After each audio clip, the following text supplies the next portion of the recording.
Hello and welcome to the Renaissance English History Podcast, a part of the Agora Podcast Network and the original Tudor History Podcast, 15 years of Tudor history podcasting and stories.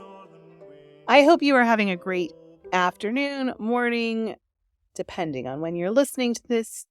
It is morning here as I'm recording.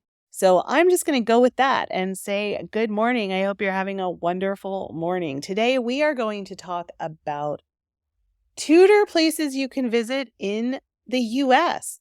Right? That's a weird one, huh? But I was thinking about Agecroft Hall, and then I did a massive email clear out a couple days ago. And somebody had written to me, I think it was Misty. I apologize if I got that wrong, but somebody wrote to me and suggested I do an episode on St. Augustine in Florida, which of course is the oldest continuous European settlement in the United States because the Spanish were there.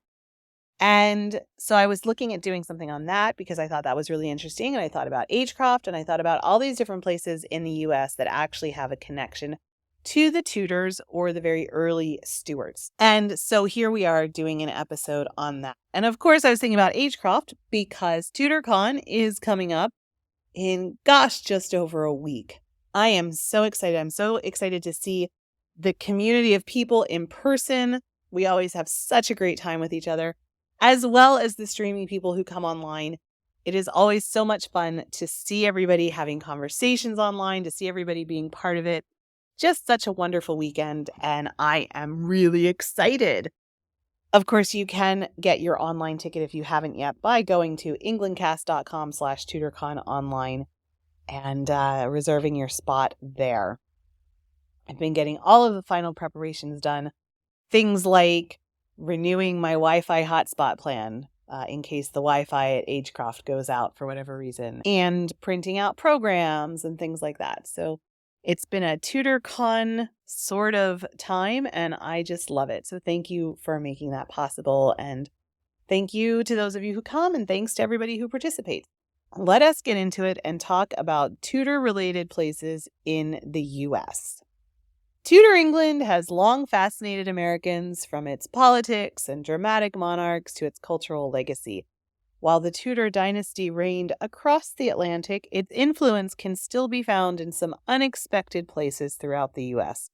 In fact, there are several sites in the U.S. where you can explore actual Tudor-era buildings and artifacts, providing a direct connection to that historical period.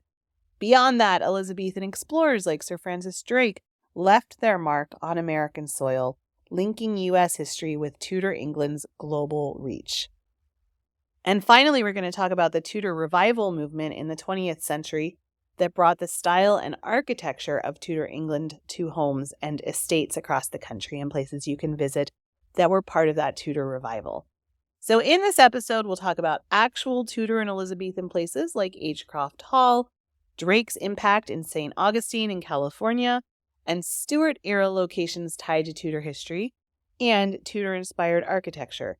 Together, these pieces allow us to connect with Tudor England without having to renew our passports. Let's start with actual Tudor and Elizabethan places you can go to in the U.S. And I'm going to start, of course, with Agecroft Hall and its neighbor Virginia House, both in Richmond. And Agecroft is the site of TudorCon. But the story goes that in the 1920s, there was a wealthy tobacco farmer, Thomas C. Williams Jr., who had a vision to create a little slice of England in Richmond. He inherited a farm known as Windsor and began purchasing adjacent parcels of land, eventually acquiring 440 acres. Williams partnered with a renowned landscape architect, John Nolan, to design an idyllic English village, which they called Windsor Farms. The development was modeled after the garden suburb style that was popular in England at the time, offering Richmond's elite a retreat from the city's heat and grime while maintaining the conveniences of modern life. Windsor Farms quickly became home to some of the most stunning Tudor revival architecture in the U.S. To enhance the English village feel, Williams and his team brought in authentic Tudor homes from England, starting with Agecroft Hall and Virginia House. Though similar in their English roots and Tudor architecture, the two houses tell very different stories. Agecroft was originally a single grand manor home built actually pre-Tudor in the late 15th century in Lancashire in England. The hall was dismantled, shipped across the Atlantic, and reassembled in Richmond by architects who preserved its original features, from its half-timbered facade to its intricately carved interiors. Today, it stands as a faithful representation to Tudor life, with exhibits that immerse visitors in the culture and history of the Tudor period and the family that had owned the home through the years. Every room is meticulously restored, showcasing original Tudor furniture, some of it original to the house, and even the estate's traditional English gardens. Virginia House is a blend of architectural elements from 3 different buildings, all brought over from England. Originally a priory in Warwickshire, parts of the house date back to the 16th century. Virginia House was also dismantled and reconstructed in Richmond, resulting in a more eclectic structure than Agecroft. The house combines the original Tudor elements as well as some features from some later periods, and inside the rooms are furnished with a mix of Tudor era and American colonial pieces connecting both periods. It is a museum, but it also tells the story of the American families who lived there, bridging the gap between Tudor England and colonial America. While Agecroft represents a single estate's journey from Lancashire to Virginia, Virginia House is more of a patchwork of history, offering a broader view of Tudor architecture and its evolution. The same architects worked on both projects, but Virginia House's blend of structures makes it a little bit more eclectic with its Tudor influence. Both homes are products of the same movement, though, a desire to create an English village in the heart of Richmond. Windsor Farms became a retreat for the city's wealthiest residents, complete with English-inspired roads and common areas and a community hall that has tea rooms and little tea shops. And today, Windsor Farms retains much of its original charm, which we will see when we go to TudorCon. I'm super excited, which is a testament to Williams's vision for bringing England to the American South. In addition to these relocated Tudor homes, museums across the U.S. house key artifacts from the Tudor period. The Cloisters in New York City, one of my favorite places. It's part of the Metropolitan Museum of Art. It's such a stunning place. I'll never forget the first time I went there, and I got off the subway and I was walking, it's right along the river, and it's like this little neighborhood. I was living, on 34th Street at the time. And, in the bustle of everything in Manhattan, then you get off the subway and it's just like this calm, peaceful little neighborhood. And it was amazing. And then you just see these cloisters, this medieval monastery coming out at you, filled with these medieval and Renaissance artifacts, including pieces from the Tudor period. It's very cool. You can see armor, tapestries, illuminated manuscripts that reflect the craftsmanship of the Tudor period. So if you are anywhere near the cloisters, you should totally go. It's awesome. The Met also has a few standout pieces from Tudor England, including portraits of Elizabeth I and Henry VIII, as well as furnishings from royal households. And smaller collections can be found in museums across the country, offering glimpses into Tudor daily life, whether through items like pewter dishes or books, or decorative objects tied to England's famous dynasty. The Getty, I went to the Getty one time to see the illuminated manuscripts that they have there too. So beautiful. And I was just blown away that existed in Los Angeles. And then there's also in Pasadena, the Huntington, which is famous for its collection of old maps. So if you're anywhere near Pasadena and you can go to the Huntington, check out the maps that date all the way back to the 16th century. So you can see some of these original maps that you see in books and stuff are actually like right there outside of Pasadena at the Huntington. So there's a lot you can see in museums in the U.S. as well. Speaking of Pasadena, let's talk about California and Florida. Well, we'll start with Florida. In 1586, Francis Drake, who was, of course, a renowned privateer under Elizabeth, launched a raid on the Spanish settlement of St. Augustine, Florida. Now, at the time, Spain controlled vast portions of the Americas, and of course, tensions between Spain and England were very high. This is just 2 years before the Armada, particularly over trade routes and colonies. Drake's raid on St. Augustine was part of this broader conflict between the two nations, often manifesting in naval skirmishes and privateering raids. Drake and his fleet of 23 ships attacked the settlement, burning buildings, destroying supplies, and capturing valuable goods. This raid was significant because it directly undermined Spain's efforts to establish a permanent foothold in Florida. It was one of several blows that Drake dealt to the Spanish interests in the New World, part of a larger campaign to weaken Spain's dominance and assert England's growing power. The raid also connected to the larger Tudor period's ambitions of empire building. Elizabeth I's reign saw England expand its influence through both exploration and military ventures, with figures like Drake playing crucial roles. The destruction of St. Augustine was part of this effort to disrupt Spain's hold over its colonies, setting the stage for further English ventures in America. Funny, about 9 years ago, when we had first moved to Andalusia in Spain, I went to Cadiz and I filmed a video talking about Drake's raid that he did on Cadiz. They called it the singeing of the King of Spain's beard. My daughter, who just walked in, no, you were in a stroller then, and I was walking around the streets of Cadiz talking about the singeing of the King of Spain's beard, and it's still on YouTube. Yeah. Now let's move to California. Drake's 1577 to 1580 circumnavigation of the globe remains one of the most famous voyages in history, and his exploits in the Americas are an integral part of his legacy. So this is almost a decade before the 1586 St. Augustine raid. After raiding Spanish ports along the western coast of South and Central America, Drake and his crew sailed north in search of a suitable harbor to repair their ship, the Golden Hind. It was leaking. They'd had this ridiculously long voyage just to get there, and they needed to put into port and repair the ship. He claimed a piece of land on the west coast of North America, which he named Nova Albion, or New England, in honor of Elizabeth.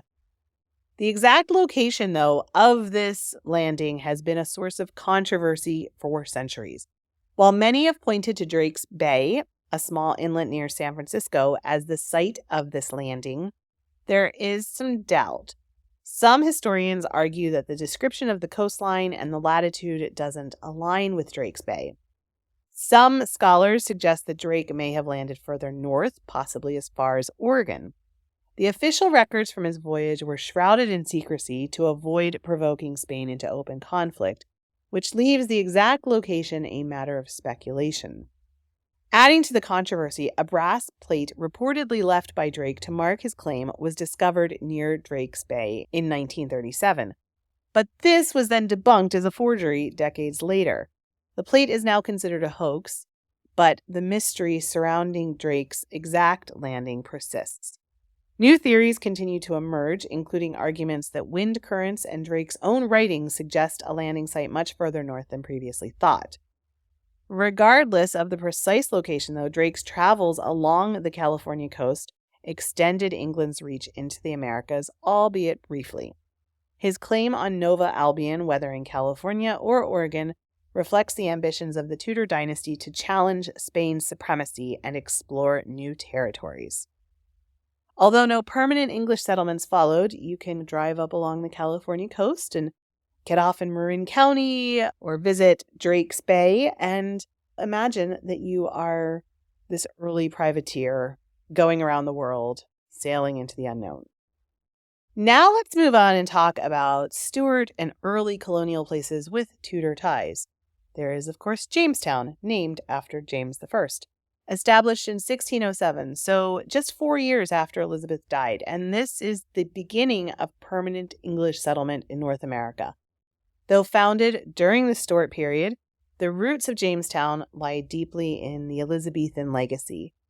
Under Elizabeth, explorers like Sir Walter Raleigh and Drake had begun to probe the New World, setting the stage for future colonization efforts. The early Jamestown settlers were influenced by the ideals and ambitions that had taken shape during Elizabeth's reign. Many of the colonists came from families who had thrived in Tudor England, and they carried with them the values and political ambitions shaped during the Tudor period. They saw Jamestown as a chance to establish a permanent English presence in North America, continuing the expansionist policies that Elizabeth had set into motion. The settlement became a key foothold for England, building upon the legacy of Elizabethan exploration while pushing forward into a new era. In 1619, there was another settlement, one of the oldest plantations in the United States, Berkeley Plantation, which holds deep connections to many of the early English settlers. Many of them, of course, were descended from Tudor explorers and courtiers. Berkeley's founders were descendants of Sir William Berkeley, a colonial governor of Virginia with roots in Tudor England. The plantation itself has a brick mansion and formal gardens, and it offers a glimpse into the lives of Virginia's early settlers, many of whom sought to recreate the grandeur of the English country estates. The historical artifacts preserved at Berkeley, from the 17th century furnishings to personal items, reflect the cultural heritage brought over by these settlers. And the influence of Tudor England is also present in this architecture, with elements reminiscent of English manners, further tying colonial past to its Tudor roots. Interestingly, Berkeley is finding new ways to acknowledge its past and be part of some of the reassessments of plantations in the U.S. In 2018, Berkeley was the movie set of Harriet, based on Harriet Tubman and her escape from slavery and her mission to free hundreds of slaves through the Underground Railroad. So there were enslaved people present at Berkeley Plantation during the period that it was a tobacco farm in colonial times up to the Civil War. And they are working with researchers and historians to bring more of that discussion to light so that when you visit, you'll be able to see the stories and learn about the stories of all of the people who lived there. So that is a little bit about Berkeley Plantation in Charles City in Virginia. Now let's talk about Tudor-inspired architecture in the U.S. So I talked about the Cloisters earlier as the museum part, but the Cloisters itself, the building, is a reconstructed medieval monastery made up of parts of European buildings designed to transport visitors into the past. Of course, there's the collection within its walls that we talked about, but the building itself offers unique architecture that mimics the Gothic and Renaissance styles that were prominent during the Tudor reign. You walk around and you just feel like you're in a medieval monastery, and it really transports you back in time. So again, +1 for the Cloisters. There's also the Stan Hywet Hall and Gardens in Akron, Ohio, which is a prime example of Tudor revival architecture in the U.S. It was built between 1912 and 1915, and it was built for the industrialist F.A. Seiberling, who was the co-founder of Goodyear Tire and Rubber Company. Inspired by the grand manor houses of Tudor England, Stan Hywet Hall combines elements of English half-timbering, tall chimneys, and leaded glass windows, creating an impressive reflection of Tudor architectural style. The Tudor Revival movement, which took hold in the early 20th century, appealed to wealthy Americans, Gilded Age Americans who sought to emulate the grandeur of English country estates. And Stan Hywet is one of the most well-preserved examples of this trend, offering visitors a chance to step into this period in Akron, Ohio. Finally, also in the Midwest, in Chicago, there's the Glessner House Museum. The Glessner House was designed by Henry Hobson Richardson in 1887, another remarkable example of how Tudor design and aesthetics were revived and celebrated in America. Though the house is primarily Romanesque in style, it does incorporate elements of Tudor architecture that were becoming popular during this period, like a steeply pitched roof, massive chimney, and intricate woodwork. In the late 19th and early 20th centuries, Tudor aesthetics became fashionable in the U.S. as they represented stability, tradition, and a connection to the grandeur of old Europe. I just read that book. It's called To Marry an English Lord, and it was about all of the American heiresses who were marrying into the aristocracy, and they were bringing like their massive fortunes that they had from industrialism to England. We see that, of course, in like Downton Abbey. She was, Cora, I think her name was an heiress who brought her money to Downton. And this was very common for American heiresses who were inheriting wealth to take that to England. And what they were talking about was the reason in America there wasn't this class system that there was in England. And these people who had all this money from industrialization really wanted to feel part of the upper class. And so they were kind of creating their own class system and also marrying into an existing class system in England. And so along with that came this interest in having these homes and creating these Tudor houses, if you were building them from scratch with all of the modern amenities, or bringing them over from England themselves like Agecroft was. So it's really interesting to see how people during this period of immense change in American history, with this new wealth coming in from industrialization, from the railroads, from factories, were taking that money and putting it into creating something older, feeling like there was that tradition that they could be part of, even though it was, of course, quote unquote, new money. I find it very fascinating. And the book, I think it's called To Marry an English Lord. It was really good. I listened to an audiobook version of it, and I really enjoyed it. So there you go. Heather got on a little bit of a sidetrack there. But Tudor England may seem far removed from the U.S., but its influence can be found in unexpected places, from actual Tudor homes like Agecroft and Virginia House, transported brick by brick across the Atlantic, to Francis Drake's raid on St. Augustine, his visit to Nova Albion, wherever that was. The Tudor legacy has left its mark in America. Even in the architecture of the early 20th century, the fascination with Tudor style has persisted, shaping the design of homes and public buildings across America. So there are many sites where you can explore Tudor history without having to leave the U.S. If you go to any of these places, I would love to know. I would love to know what they were like. I've been to several of them, but I have not been to those ones in the Midwest. So I'm going to have to go on a road trip here soon and check that out. If you have, though, let me know. I would love to hear what it was like for you and to hear your thoughts. So we will end it there.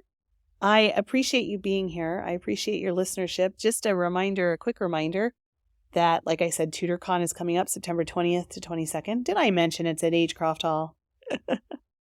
And you can get your tickets at englandcast.com/TudorCon online. And of course, this podcast and TudorCon is sponsored by Armor and Castings, which makes beautiful, historically accurate replica jewelry and accessories.